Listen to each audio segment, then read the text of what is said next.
told that you have unexplained infertility simply means that not enough investigative work has been done. There's not been enough time spent to look into the diagnostics about what might be going on. And that can be for a number of reasons. So certainly with the NHS, resources are limited. And rather than an NHS consultant perhaps saying to you, look, this is as far as our remit goes, we are unable to help you any further. Quite often they might just say, well, you know, that's not an option, or we can't do that, rather than saying to you, but you can go elsewhere for that.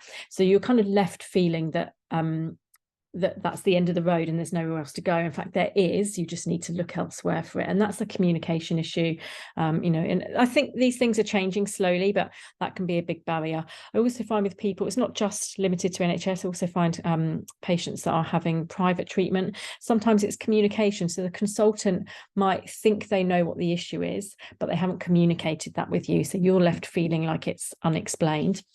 But it is that they've got maybe a rough idea, or they know which route they're going down, but it's just not been communicated to you, and you're left feeling, yeah, like it's unexplained. I think IVF is often seen as the answer. Nowadays, you tend to walk through the door of a fertility clinic and you are sold IVF. I think it's probably fair to say that a large majority of IVF and fertility clinics are run as businesses, and they're not always patient-centred or patient-led care. That's not the case for all clinics by far. There are some excellent clinics out there, but it's definitely an issue within clinics that, you know, I think not enough time is spent looking at the reasons why you might not be able to conceive naturally, and other options before IVF. Fair enough, some people might want to go straight to IVF. I completely understand that. And in certain scenarios, which we'll come to, that might be the best option. But I think, yeah, there's this gap between, you know, actually other things you can try. And there's sadly a degree of gaslighting as well. You know, education-wise, as women, we're often told painful periods are normal, you know, take some paracetamol, go away and stop moaning. That is not right. And I think as women, we're educated from a young age on how not to get pregnant. And we're educated, you know, that painful, irregular menstrual cycles are just something we need to put up with. And, you know, it's really not the case. And yeah, what if you don't want IVF? IVF actually was designed for couples where the sperm quality was so poor that in vitro fertilization was the only option, or for women that have no fallopian tubes, so therefore the sperm are unable to get to the egg naturally. They're the two sort of key groups that IVF was designed for. Nowadays, it's come on leaps and bounds. The success rate, you know, it's between 19 to 32%, depending on your age. And that has improved a lot, believe it or not, over time. But ultimately, if you go into IVF not knowing why you can't conceive naturally, then it can sometimes be a little bit of a stab in the dark approach. I think if you go in knowing why you need IVF, or knowing why you're there, or why you can't conceive naturally, you can do so many things to optimize your chance of success. You really can. So I think that's really important that you go into it knowing what's going on. And yeah, I think, I'm not sure if you can see that little bit at the bottom. Let me just see if I can move this 1 second.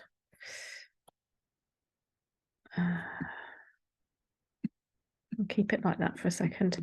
So yeah, just sort of, clinics are run as businesses, so I think we need to bear that in mind. Not all clinics are, you know, money grabbing, but I think, yeah, it's definitely worth bearing in mind when you're given information, what the intention might be behind that, or why someone might be encouraging you to go straight to IVF. It's good to question things, and we'll come to that at the end. We're going to talk about some really practical advice and guidance about how to talk to medical professionals and how to get the best from consultants when you don't really know yourself what's going on. So this is a really interesting slide. Just give me 1 second. Let's play. Okay, so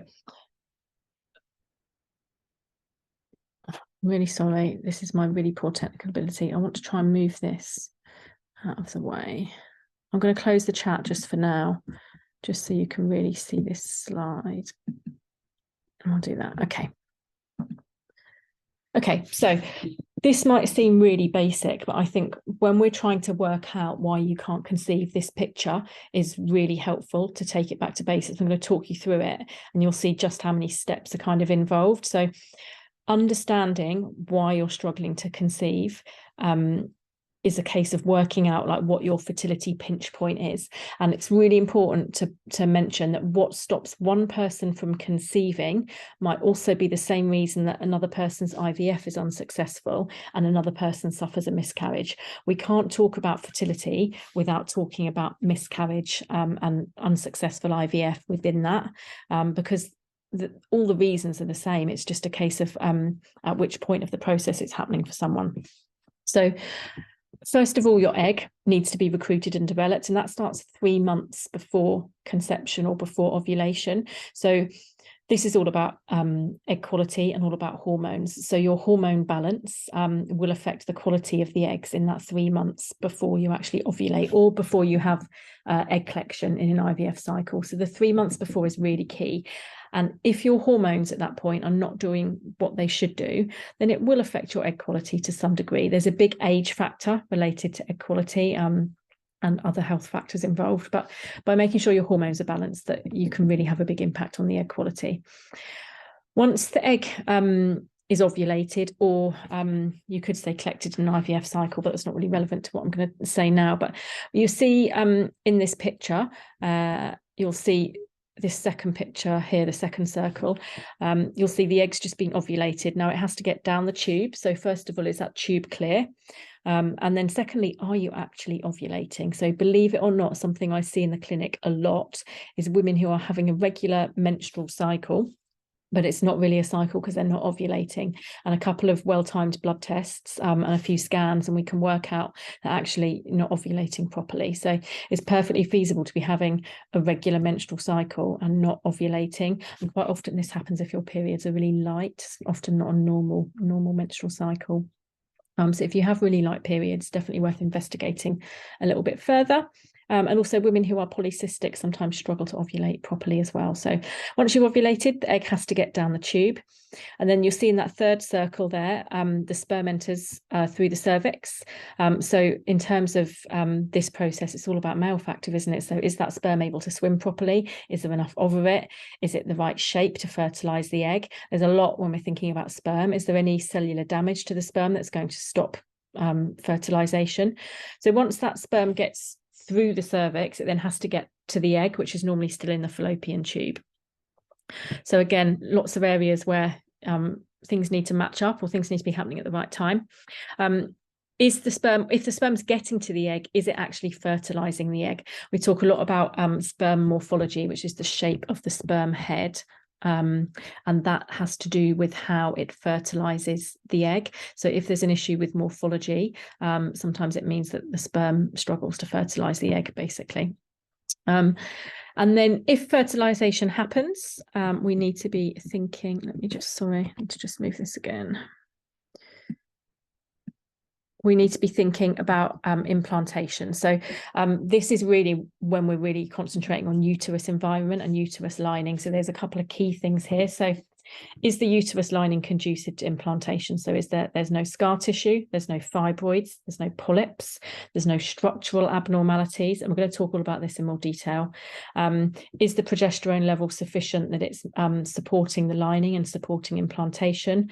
There's a lot from a physical structural point of view that the uterus needs to have right in order for implantation to happen. And then if implantation starts to happen, does that embryo continue to develop normally? I'm looking at this sixth circle now.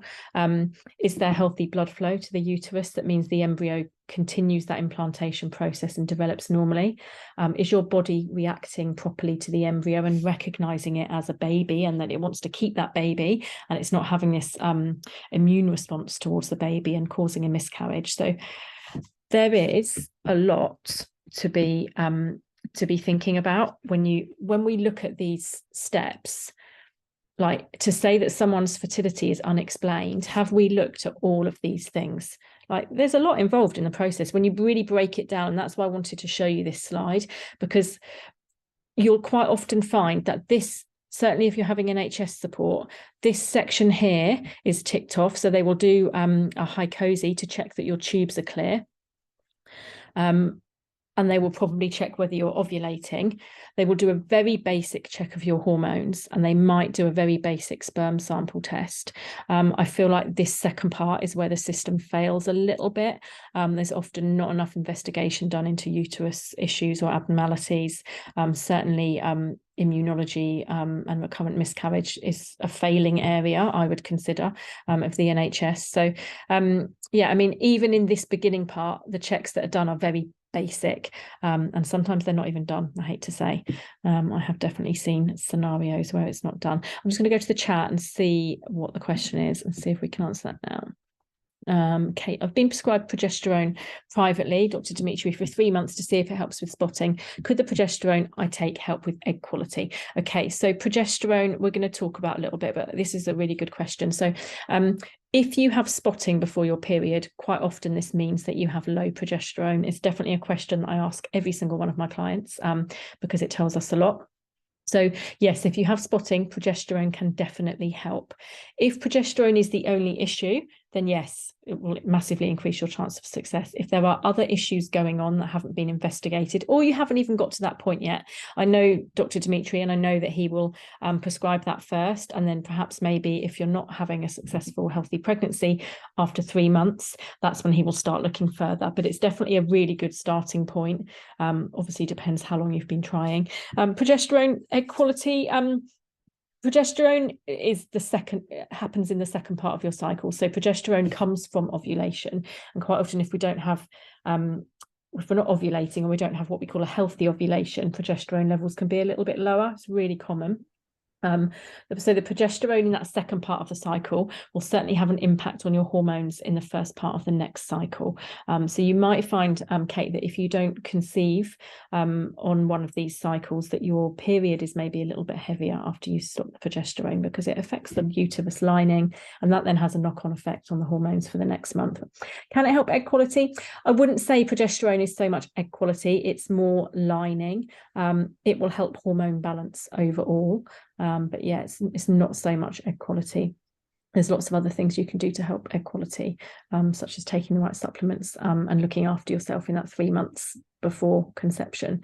But yeah, progesterone will definitely help if that is an issue, and like you've got the spotting. So yeah, that would be like the classic scenario we would want to prescribe that in. Okay, I'm just going to close that down again. Okay, so hopefully that picture helps. So I'm going to move on. I'm actually going to keep the slides like this. Hopefully you can all still see them, but I can use the mouse to point to things, so it's a bit easier. So common causes behind unexplained infertility. So I'm going to go a little bit more into detail into the different areas of that diagram that we've just looked at. So undiagnosed conditions. This is something we see all the time in the clinic, most commonly endometriosis, adenomyosis, and polycystic ovary syndrome. Believe it or not, I have had many a patient that have had repeated unsuccessful IVF treatments and then gone on to be diagnosed with either endo, adeno, or polycystic ovaries, and then had a successful, healthy pregnancy, whether that's naturally or whether that's through IVF. But getting the diagnosis has been a key difference to the success. So endo often presents with symptoms that we're told are normal. So it goes back to that poor education as well. So if you have heavy flooding periods, if you have pain, if you have clotting, and also sometimes the spotting before the period, you can have pain on having sex. You can have pain when you empty your bowels, sometimes painful ovulation.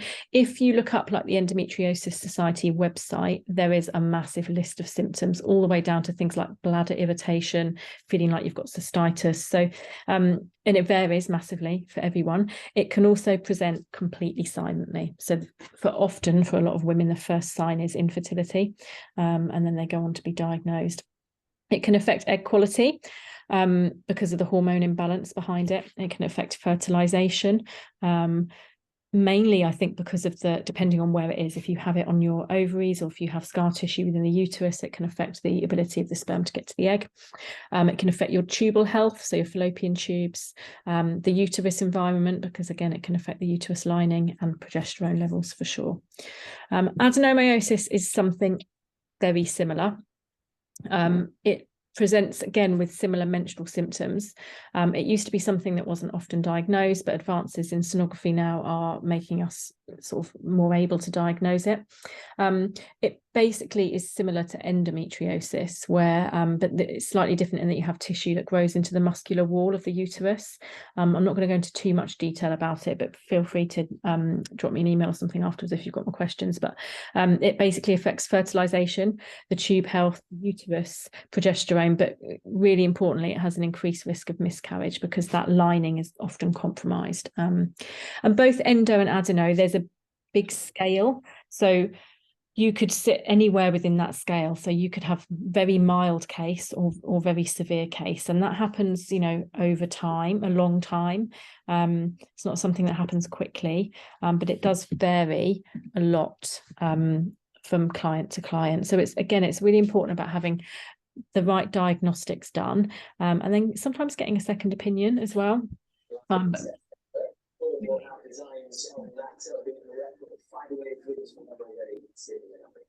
Just go mute you, whoever that is.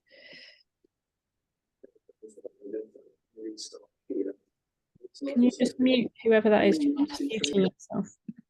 Thank you. If you've got a question, if you want to talk, just pop it in the chat. Yeah, so that scale varies a lot. So it's about getting a diagnosis and sort of digging a bit deeper to find out sort of you know, how it's affecting your fertility, because it's one thing having the diagnosis. I have lots of patients that are diagnosed with adenomyosis, but actually when we look at the uterus lining in more depth, it's not affecting their fertility. It might be giving them menstrual symptoms, but it might not always affect your fertility. So it's really important to look at where you sit on that scale. And then polycystic ovary syndrome can be massively undiagnosed, often presents with high levels of what we call androgens, which are male hormones. So you might have a little bit of a heavy tummy or more hair on your arms or some peach fuzz hair. You might have bad skin. It's not always the case because you can get 4 different types, but that's the typical most common type. Affects egg quality, but the good news is that you might be fertile for longer.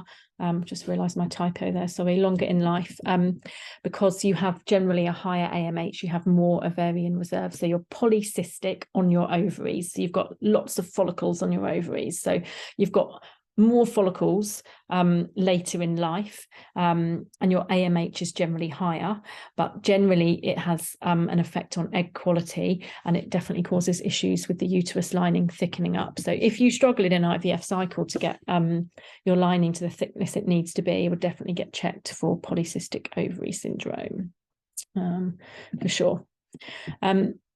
Another common cause we're going to move on to. So this is like conditions, and then we're going to move on to uterus abnormalities. So fibroids and polyps.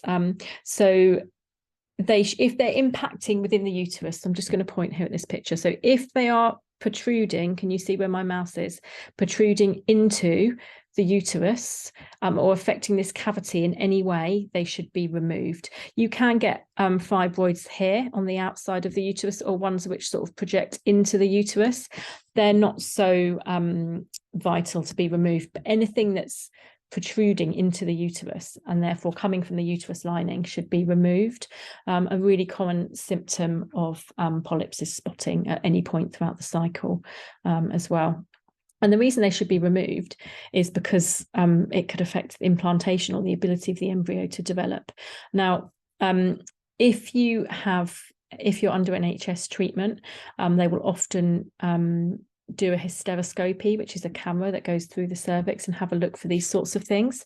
They don't always, though. So if you are about to undergo IVF for unexplained infertility and you've not had a hysteroscopy, I would be requesting one just to make sure that there's nothing going on within the uterus lining. You can also have scar tissue and adhesions. So these can come from numerous things, and this is actually much more common than you think. So it can come from surgical management of miscarriage. Sadly, it's often something that's not really is common, but it's not made out to be as common as it is. Adenomyosis can cause scar tissue as well, and any surgery that you've had to the uterus, so a laparoscopy or also a C-section. If you're struggling with secondary infertility and you've had a C-section, sometimes scar tissue can cause an issue within the uterus lining. So if you have scar tissue or adhesions, it often presents with no periods or very light periods. And that is often because the scar tissue stops the uterus lining from discharging properly. Sometimes it can be painful as well. But it does need to be removed and treated. So any sign of any scar tissue or adhesions, it needs to come out. And nowadays, they have quite an advanced technique where they, a gynecologist would go in, take out the scar tissue, and then they would put like a hyaluronic gel on the inside of the uterus that stops the scar tissue reforming. And then quite often you're able to try and conceive again fairly quickly. Quite often tends to be diagnosed in women that have miscarried, because sometimes there's a little bit more sort of uterus investigation, for want of a better phrase. And then the uterus shape, this matters because lots of implantations happen here in the upper third of the uterus. And if you have what we call like an arcuate uterus, which is where you have a slight deviation here, so you have a slight bump, the uterus is a slightly different shape. Hopefully you can all see where my mouse is there. That sort of tissue, so I'm going to sort of explain my hand. So when the uterus develops, it starts like this, and then this middle bit of the uterus should sort of flatten out to form the uterus shape. Now, sometimes that doesn't happen and the uterus ends up like this a little bit, so it's called an arcuate uterus. In severe cases, you get a bicornate uterus, where you have a much bigger sort of, or septate, where you have a big bit of tissue that sits in the middle of the uterus, sometimes creating two separate spaces. This is quite complex, and you don't always operate on a bicornate uterus, but certainly if you have like an arcuate uterus where you've just got like this little bit at the top, you want it removing. And that is because, first of all, that's where most implantations happen. But secondly, when you have this scar, it's almost like a fibrous tissue. There's not enough blood supply to it. So it's a bit tough. It's not like proper uterus lining. And therefore, if implantation happens down there, there's no blood supply. So that quite often needs to be removed. Uterus abnormalities do come with a high risk of breech birth, miscarriage, and preterm labour. Quite commonly, if you have endo, sometimes there's uterus abnormalities. When I'm talking about removing this arcuate uterus here, there's a lot of debate around sort of like the depth of that. Like, it's measured in millimeters, so that's, you know, I'm talking about very small levels, but some will say less than 10 mil you should leave, others will say always remove it. So if in doubt, get a second opinion about that for sure. I think if you're suffering with repeat miscarriage or repeated unsuccessful IVF, then it is worth getting it removed, just for the sake of kind of like it's ticked that box sort of thing. And then any lining issues. So the lining's really sensitive. So any infection or inflammation, so that can often come from pelvic inflammatory disease or something called a hydrosalpinx, which is where you get fluid that sits in the tube, which can be really common with endometriosis. This tube is inflamed, has fluid in it. That fluid seeps down into the uterus, and you get like this infection markers. Can be silent, where you just have this inflammation within the uterus. Again, all of these things can be checked on a hysteroscopy, which is a camera that goes into your uterus, or not even, the hysteroscopy is almost a little bit of an sort of outdated way now. We still use it a lot, but we also use something called saline sonography, which is where they pop a little bit of saline solution into the uterus and they inflate it basically, and they can have a look for all of these things and have with a camera have a really good look. I think they put the saline in, and then they either do a transvaginal ultrasound or an abdominal ultrasound, and they can see everything. So it doesn't even have to be a surgical investigation nowadays. You can have saline sonography for sure. And then we have male factor. So going back to our sort of fertility pinch points, we talked of that third circle was all about the male side of things. So is the sperm swimming? If your motility is lower than 40%, then the swimming capability is not great, and that will definitely affect natural fertility. The morphology, I talked about the shape of the sperm, being able to fertilize the egg. So it's considered that lower than 4% morphology is poor, but I have definitely had patients in the clinic where the morphology's been around 1 or 2 and they've managed to conceive naturally. So it doesn't mean that you can't conceive naturally, but it does mean that you want to do everything you can to improve it, to improve your chances. So, you know, we talk a lot about, certainly in the clinic, about with unexplained infertility, it would be great if there was one issue and then you find out what that issue is and you treat that one issue. And what we often see more often than not is that it's a combination of factors that need optimizing. So if your partner has 4% or lower morphology, then it might be that, yes, there's some other things going on, but by improving the morphology, then you're helping your overall chance of success, whether that's naturally or through IVF. So generally, when the morphology is poor, if you're having IVF, they'll do ICSI instead, which is where they fertilize the egg instead of leaving it to do its thing. Poor sperm count. So it's really as simple as there's just less sperm, so there's less chance of getting pregnant. Below 15 million is considered like low. And then high DNA fragmentation. So this is like damage to the sperm at a cellular level. It's got big links to recurrent miscarriage. I wouldn't necessarily jump straight in with a DNA fragmentation test, but if there are some parameters that are showing, like these normal parameters that are showing on a basic sperm test that are not quite right, or you've been trying for like 3 years with no positive pregnancy test, or you've had recurrent miscarriage, then I would be looking at a sperm DNA fragmentation. Again, when we're thinking about fertility, we have to look at your individual circumstances. You know, if you've only been trying for 6 months, would I recommend that you go and get all these tests that you can spend all this money on? No. But if you're much further down the line and we've eliminated the basic causes, yeah, we need to start digging a little bit deeper. And generally, if there's some parameters of a sperm test that on a basic sperm test are looking like they're not quite optimal, it's worth investing in that scenario in a DNA fragmentation. And any of these issues with sperm can be caused by numerous factors. I found this on the web. Oh, watch is talking to me. Can be caused by infection. So low-level underlying infection is really common in men with no symptoms. Sometimes it can be passed from male to female as well. So I talk a lot about the vaginal microbiome and things like thrush and cystitis. It's the same with bacteria. We can pass them to and from each other. And sometimes you can be have no symptoms, asymptomatic. So a simple semen culture will check that. A varicocele, which is a varicose vein in the testicle, really, really common, and a bit like endometriosis in women, it's often undiagnosed, sometimes presents with no symptoms, and also hormone imbalance, the same as it happens in women, and lifestyle as well. So if you have a concern about the male factor side of things, or you've had some parameters that have come up abnormal rather, then I would recommend further investigation in that area and find yourself a good urologist. So again, I'm going to come back at the end and talk about where you can look for these sorts of things. But a good urologist will check for varicocele infection, hormone imbalance. They'll know exactly what they're looking for. You won't get that degree of care on the NHS.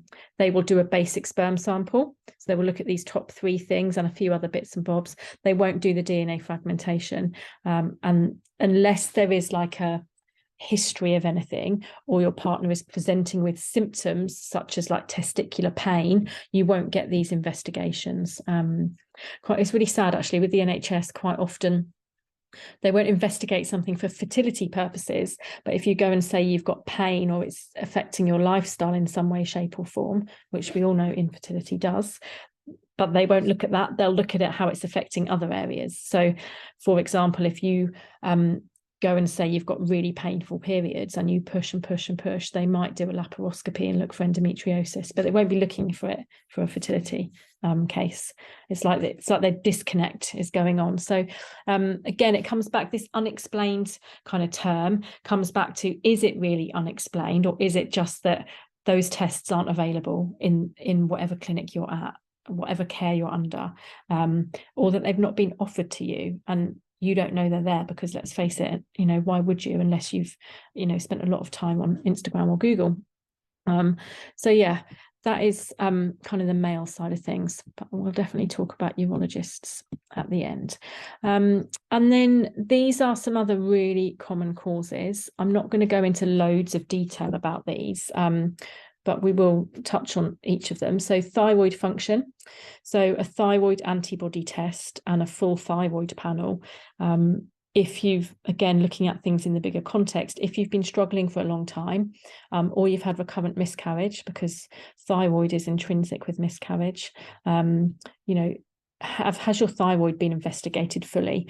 On the NHS, they will probably only check thyroid antibodies as part of a recurrent miscarriage panel, i.e. if you've had 3 or more miscarriages.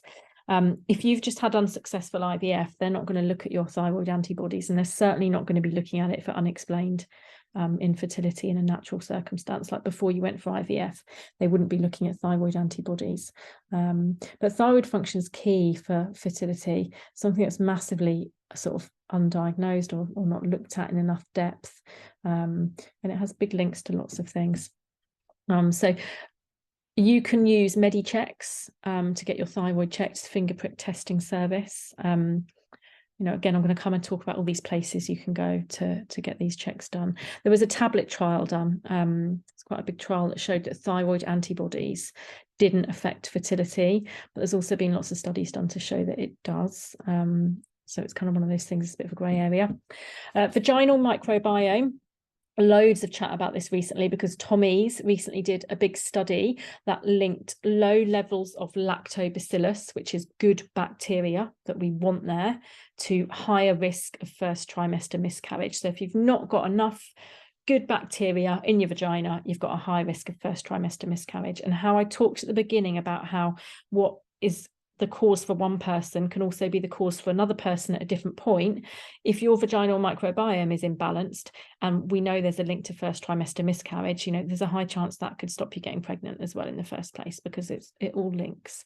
Vaginal microbiome issues can present with no symptoms, or it could be signs of things like recurrent thrush, recurrent cystitis, BV, aerobic vaginitis, anything vaginal that's not quite right. Get your vaginal microbiome tested. That is not available on the NHS. That is a private test only. The NHS will swab to look for, it's called a high vaginal swab, to look for a few bacteria, but they certainly won't be looking at the lactobacillus, which is the good bacteria. And you can, this is what, if anyone's taking Canis flor, anything like that, Canis flor is lactobacillus. So if you've got any worries about vaginal microbiome and you don't want to pay for the test, at the very least, take Canis flor. I would probably recommend, and a lot of clinics now for people who are going into IVF are now recommending that they just take Canis flor or some sort of vaginal probiotic before you start a treatment cycle. So yeah, it's a big area of development. I expect we'll see more studies in this area coming out. Tommy's have linked that initial thing, but I think we'll see more research in that area. Reproductive immunology, I am only going to scratch on this because I could do a whole webinar on this, and in fact I did a whole podcast on it, but yeah, this is basically when your body doesn't accept the embryo. So when we looked at that fertility pinch point, it was the last diagram where I was talking about the last circle, talking about is your body recognizing the baby or the embryo as self, and it's not attacking it and causing a miscarriage. Now that just doesn't cause miscarriage, it causes unsuccessful IVF and it causes natural infertility. So in my patients in the clinic who have never, ever had a positive pregnancy test in like 2-3 years, we can't get to the bottom of what's going on. We've checked all the really obvious stuff. We've looked at what symptoms they've got going on and what might be the most likely cause for them. If nothing comes up, I go to reproductive immunology. Like, is your body so overactive that it won't even let an embryo start to implant? It definitely happens. All treatable, but this is private testing only. You won't get that tested on the NHS. There is a lady called Professor Quimby. Some of you might have heard of her. She's based up in Coventry, I think, or Warwick maybe. And she does this to some degree on the NHS, but not to the same degree that you'll get done privately. And then thrombophilia. This is essentially a blood clotting disorder. It's actually rare. It's quite rare to have a true blood clotting disorder. It's often hereditary, often comes with symptoms. Yeah, it's not that common. Occasionally it'll come up in the clinic, all treatable normally with Clexane or heparin. But yeah, it's often part of a recurrent miscarriage panel. They'll look at your blood clotting. But yeah, true blood clotting issue is quite rare. And then like genetic or chromosomal issues, and that boils down to egg or sperm quality. So, you know, is there something genetic going on, or have you got a diagnosed genetic condition? Now, most people would know about things like that from family history or their own health scenario. But sometimes, you know, it can just be egg or sperm quality. Now, again, I could do a whole nother webinar about that. And in our Facebook group, actually, Rebecca, my colleague's done like a preconception care sort of webinar where we talk a lot about things you can do to improve egg and sperm quality. And we're talking about supplements, you know, lifestyle, nutrition, all those things in the 3 months before you conceive or start IVF. So yeah, sadly, like resources on the NHS don't stretch to all of these things. Like I said, thyroid, sometimes they'll do a little bit, certainly vaginal microbiome, reproductive immunology, they won't do. Thrombophilias, again, they'll really only do after you've had 3 miscarriages. And then genetic, they do test for genetic things, but again, it tends to be, you know, if you've got a family history or diagnosis of something. So all these areas are areas that, you know, could explain your unexplained infertility. But I can guarantee that if you've been under the fertility clinic care, whether that's privately or NHS, you know, perhaps they're not talking about vaginal microbiome, or perhaps they're not looking at these things in enough depth. And these are all things that you can go about yourself. Again, I'll talk about that at the end. But yeah. And then this is something I just wanted to touch on, because I have so many women that message me either on socials or get emails saying, I can't get pregnant because I've got low AMH, or I've been told I'm infertile because I've got low AMH. Like, that is not a diagnosis. So AMH is a hormone that gives us a very rough idea about your egg reserve. As long as you are having a regular cycle and all the other things around that cycle are right, so your progesterone levels are right, you know, your uterus environment is right, the rest of your hormones are balanced, the male side of things is good, you know, your tubes aren't blocked, like low AMH is not going to stop you getting pregnant naturally. It will mean that if you have IVF, you will struggle to produce more follicles in an IVF cycle, but it's not going to stop you getting pregnant naturally. I have women in the clinic who conceive regularly with AMHs of sort of under 2, under 1 even. We know that your AMH will naturally decline with age, but it does fluctuate. It's a hormone, so it will go up and down. It doesn't tell you anything about egg quality. And like I said, it doesn't tell you anything about all the other things that are key for fertility.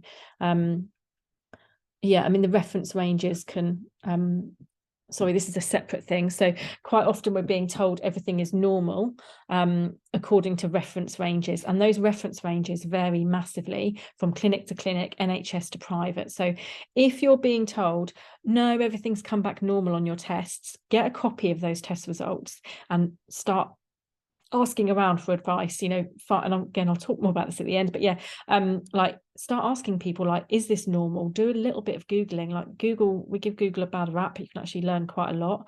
You can go down a rabbit warren, but you can get a lot of information because reference ranges vary a lot depending on who's designed them and who's talking about them. And the final myth is that fertility falls off a cliff. Doesn't quite work like that. It naturally declines with age. Generally, most clinics will tell you that 42 is kind of like the cut off, because again, if you're still having a regular cycle and everything else is right, then you still have a chance at conceiving naturally. But generally 42 is where things start to decline more rapidly in terms of egg quality. But again, it doesn't mean that you can't conceive. It just means you need to be thinking about egg quality a little bit more on supplements and lifestyle and things like that. Okay, so this is where we're going to talk about what you do about all those things. I've talked a lot about, you know, all these things that might be wrong, but the important thing is that we sort of help you to know how you can change that and what you can do and where you can go to get advice. So ultimately, you want to kind of get a diagnosis, or you want to know, going all the way back to the fertility pinch points, you want to know which areas are causing you a problem, because if you know which areas are causing an issue, then you can help treat it. So how do we do that? We do a little bit more digging. So hormone testing you can have done via your GP, and you're all entitled to get your hormones checked. You want to get them checked at the beginning of your cycle while you're on your period, and then you want to get your progesterone checked in the second part of your cycle, about 6 or 7 days after you ovulate. You can also use MediChecks, which is the finger prick testing service. They're brilliant. They're very cost effective.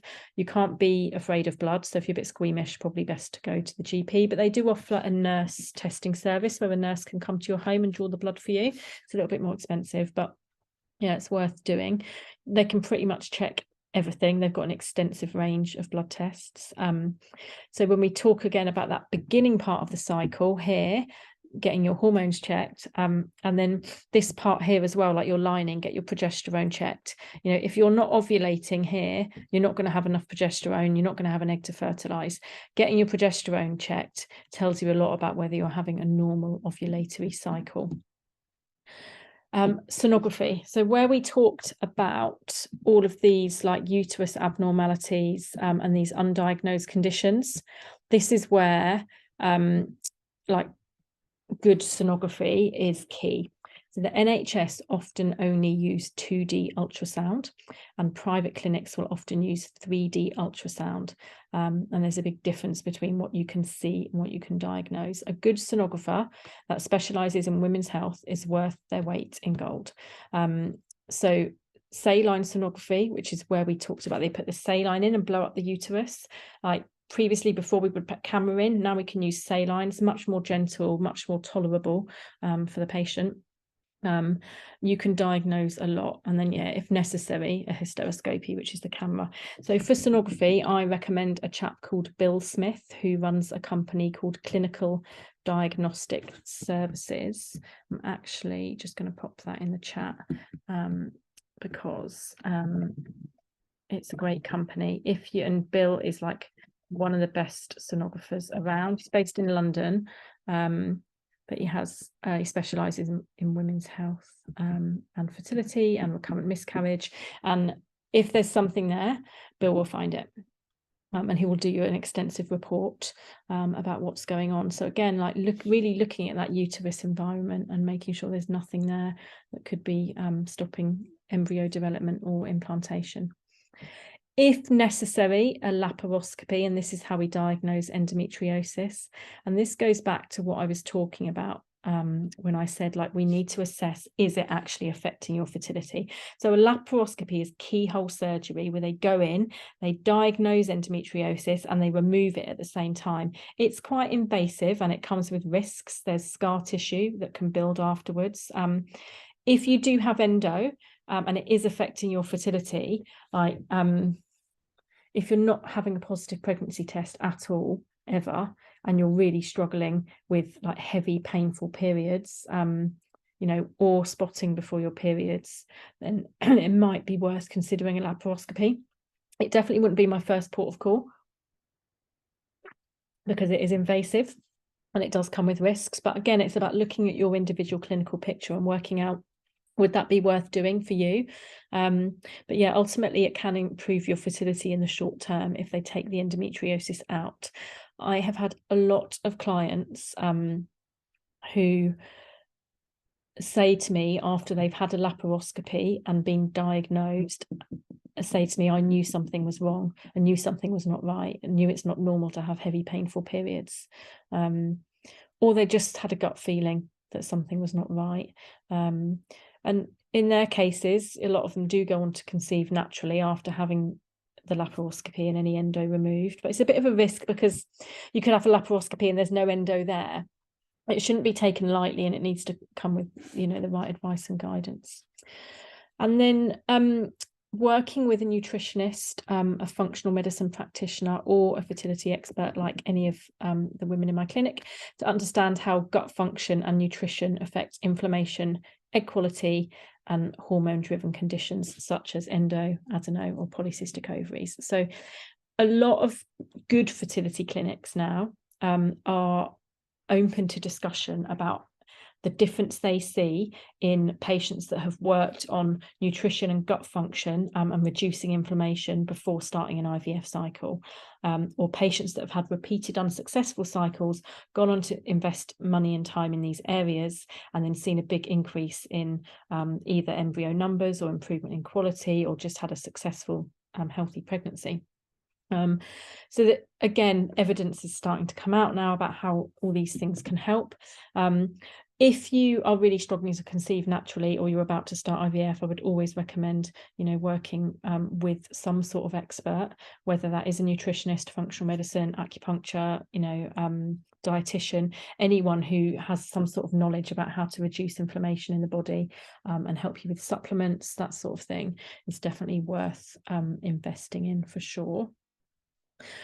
Other things that we looked at, I'm just going back a little bit. So vaginal microbiome test you can have done through in vivo, but you need to have that through a practitioner. It's not a test you can just go and have yourself. So for any of the clients working with us, we're able to do that. So there's lots of acupuncturists, nutritionists, functional medicine practitioners who all have access to the in vivo microbiome test. So if you're already working with someone like that and you think you might want to have that test done, ask them if they can arrange the test for you. Something we do quite a lot nowadays in our clinic, actually. So yeah, but it's a company called In Vivo. You can go and have a look at their website, but you can't order the test yourself. It has to be through a practitioner. Thyroid function is something you can do through Medichecks and your GP and a fertility consultant. But yeah, you can certainly get that checked yourself. Reproductive immunology, you need a reproductive immunologist. So there's a couple around. You've got the well-known one, Dr. Shahata, or you've got Dr. Tum at the Lister, or Dr. Gorgie or Gorgie, I'm not quite sure how you pronounce his name. There's some sort of well-known reproductive immunologists. You need to go to them for the testing. This area is very complex, expensive, and you need someone who knows what they're doing if you've got an immunology issue. If you suspect you've got an immunology issue, they would be my 3 people to start with. Go and visit them, have a consultation, have the test done. But yeah, they will give you an effective treatment plan. Thrombophilias can be checked on the NHS. Most NHS, you probably have to be referred to a fertility department or the recurrent miscarriage clinic, but they can certainly check those for you. Genetic and chromosomal testing, things like karyotyping, that's a lot more specialist. And again, it's not something they do sometimes do it on the NHS, but again, you can get that done privately as well. But you need to be under the care of a private consultant. So there's lots of places you can start. What I would say is, if you get a second opinion, it's always worth staying in the NHS system, but get a second opinion. So I'll come back to these bits at the top, but I'm talking here about invest in private care if possible, but stay in the NHS. So you might be under the NHS care already. You might not be 100% happy. It's worth spending the money to invest in a one-off consultation with a fertility expert, like a fertility consultant. And Kate, you're with Dr. Dimitri. He would be my go-to. He's brilliant. He runs a company called Artemis Gynecology. I'll pop that in the chat as well. Go and see them. It probably cost you 250 quid. But what you get from that consultation, if you're struggling with the NHS, could be massively helpful, and it might change the direction of what you're looking at doing. And it's perfectly feasible to have private care alongside NHS care. You have to act as the go-between in between, but you can run the two alongside each other. So you could use the NHS for your IVF, but you could be having some private care if you have something diagnosed that the NHS can't help you with alongside that. And yeah, Kate's you're quite right, Kate. He does free 20-minute appointments. So yeah, he's brilliant. So yeah, you don't always have to pay, which is worth knowing. There's loads of people out there that want to help you, that are impartial and aren't after your money all the time, for sure. So, don't always feel like you can't get the help. And yeah, Kate, she said, my GP wouldn't help, but he was great. Again, classic example. I often find with GPs, I don't think they're unhelpful because they want to be unhelpful. I think with fertility, a lot of it is to do with confidence. Like, they will happily refer you to a fertility department, but they don't want to get involved themselves. And it's like, I think that comes down to do with their confidence in their own ability to deal with fertility. You know, it's a very complex area, and nowadays there's a lot of patients going to GPs with fertility issues. Infertility is sadly on the increase. And you know, I think, you know, GPs, the first is like, I'll just refer. And actually things like progesterone, they can prescribe, and it saves a lot of time and effort of you having to go through the process of waiting for referrals, waiting for appointments, you know, to get something that could have quite easily been prescribed. So yeah, Dr. Dimitri for progesterone, or just even to get that free 20-minute call, he's brilliant. A lot of other great clinics. You've got ARIA, ARIA, which is actually where Dimitri's based, but he runs his own separate clinic. You've got the Eve Well. There's some really good clinics out there. Concept in like Wimbledon, Putney Way. The sort of way clinics are being run is starting to change for the good. So yeah, always get a second opinion. Always stay in the NHS system. If you don't want that appointment, you can cancel it the day before. They've got a waiting list. You know, don't feel guilty. Take both if you can. So yeah, going back to the top here. So yeah, shout the loudest. Like, no one wants to be the person that kicks off. No one wants to be the person that like sticks their head above the parapet and that wants to be the one that you imagine when you ring, they're like, oh, it's her again. It's her, you know. But sadly, like, certainly under NHS care, you have to be like, you are only going to get the help you need if you shout the loudest. Like, if you feel like, at the bottom I've got here, trust your gut. Like, if you feel like something in your gut is not right, then you've got to push for it. You've got to be your own advocate. You've got to get on the phone. It's exhausting. I actually remember throwing a telephone at the wall one day because I couldn't get through to the person I wanted to speak to about something to do with my IVF. You know, it's draining. But you have to dig deep and be the one that shouts the loudest, because then you get what you need. Seek advice from an expert who takes an impartial view without vested interest. So yeah, I think this goes back to what I was talking about having whenever you take advice from someone, certainly in the realms of fertility, ask yourself what they stand to gain from that advice. For example, if you are going to a fertility clinic, they can't tell you why you can't conceive naturally, and they're saying to you, just start IVF, we'll get you pregnant. Like, and then that IVF doesn't work, and then you have another round and they're saying, well, we'll just try again. Like, why? You have to question it's not necessarily in their benefit for you to succeed. And I hate to say that, but you know, it's not, it's a business at the end of the day. Like, you have to be aware that, I'm not saying all clinics are like this, but there is definitely, this does happen. So you have to be aware when you're taking advice, what they stand to gain from it. Allow yourself 3 months time. So 3 months to prep for conception, whether that's IVF or naturally, because we talked at the beginning about that, going back here to this fertility pinch point, about this 3 months prior, about what your hormones do. So take that time. And like I said, clinics are now starting to see a difference in success rates in people that take that time. But also, if you've got unexplained infertility and you want to work out what's going on to improve your chance of success naturally and at IVF, then give yourself 3 months to do this information gathering exercise. So go back to this fertility pinch point and look at everything that we've discussed and start ticking things off. Start looking at these things that we've gone through, start looking at the tests, but give yourself 3 months to do that, because that's how long it's going to take to go for tests, get the results back, arrange appointments, address anything that needs addressing that comes up from that, and get yourself in a better position. If you do those things, you may conceive naturally. It might be that you end up having IVF, but you've massively improved your chance of IVF because you know what was going on, you've addressed it, and you've optimized your chance of success. Get second opinions generally. Talked a lot about NHS versus private, but if you're not happy with your consultant, or you feel like you're not getting that like connection, or you're not being heard, go and get a second opinion. And also, if you do get a diagnosis for anything, find a consultant that specializes in that.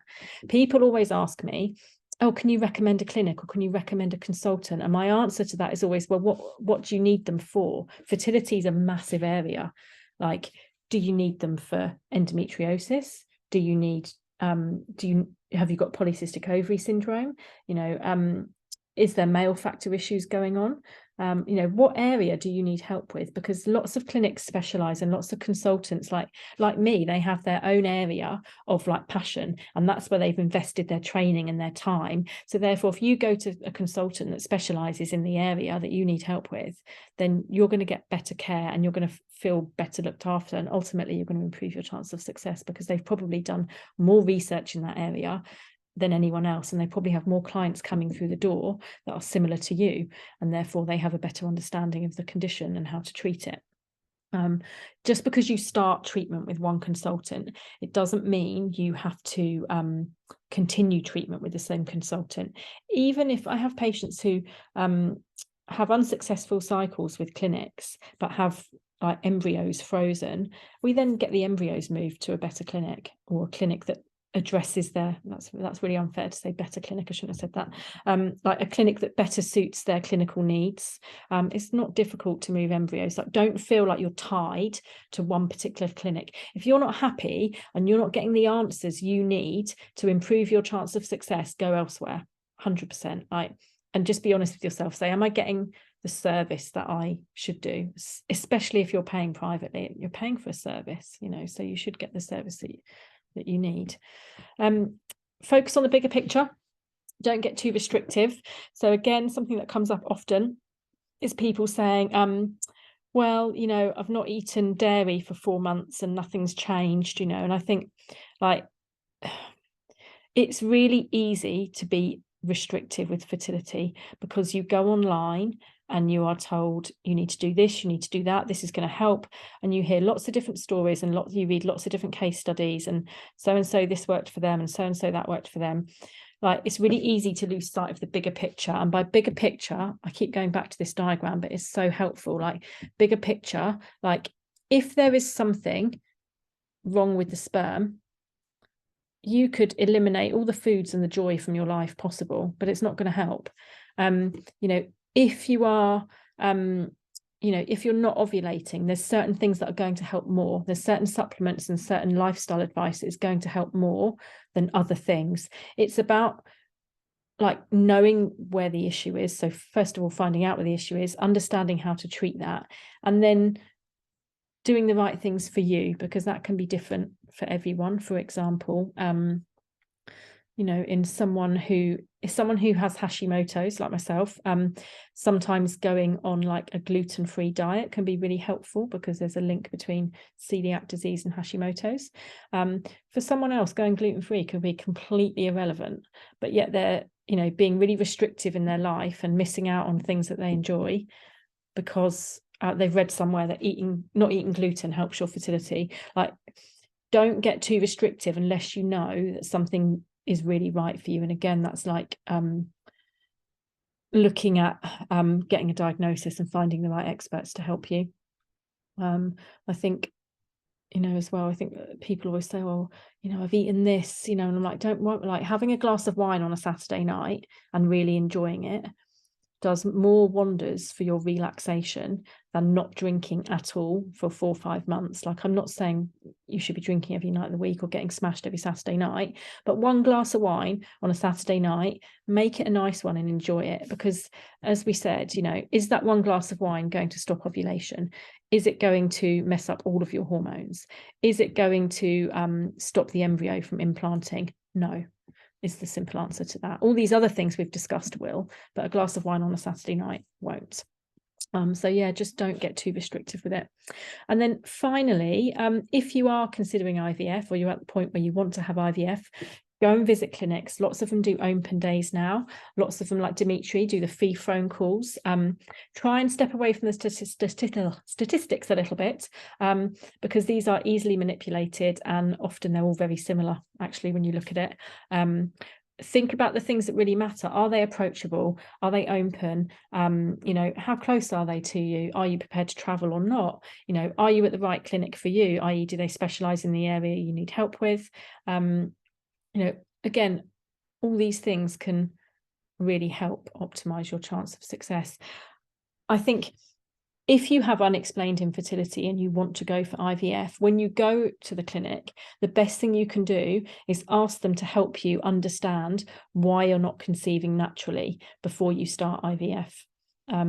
And most of them will probably be really surprised that you've asked that, but actually it's logical. And I know this is how Dimitri works. You know, he will look at the reasons why you might not be conceiving naturally before, you know, generally he would take 3 months. If someone rung him and said, I want to start IVF tomorrow, he wouldn't see you. He would want you to take 3 months to invest the time and the effort into understanding what's going on, what you can do to optimize the chance of success. And that's really what you want. You want someone who just takes a bit of time to invest in you.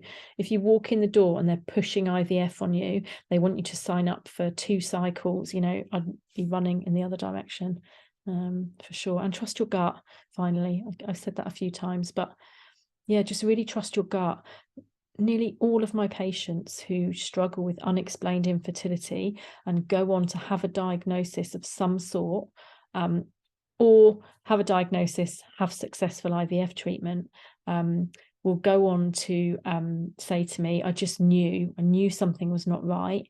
You know, I knew all along, like something was telling me that, you know, XYZ was the problem. So if you feel like something's not right, going back to here, shout the loudest, like be the person that, you know, draws a bit of attention and gets the help they need. So yeah, so that kind of wraps up my chat. Give me a few minutes just to finish off, and then I'm going to go to the chat and see if anyone's got any other questions. But basically, if you feel like you want more support, then we offer all of these services. Probably the one that's most helpful for unexplained infertility is our online fertility consultations. So we offer a 90-minute call where we go really in depth and we go through all of these things I've talked about, and I'm going to ask you 1,000,001 questions about your menstrual cycle, your vaginal health, your partner's health. You're looking at any test results you've had already. I'm going to go through them with a fine-tooth comb and really look at what's been checked, what's not been checked, and then essentially we create an action plan for you. And that action plan might be like, okay, I want you to go and have a 3D ultrasound, or I want you to go and get your thyroid antibodies checked, or I want you to go and see this consultant because they could really help you. Like, yeah, basically it's a unique tailored action plan. And then we look at supplements, lifestyle, nutrition, all those sorts of things. And we create a plan for you that's unique to you and your scenario. And then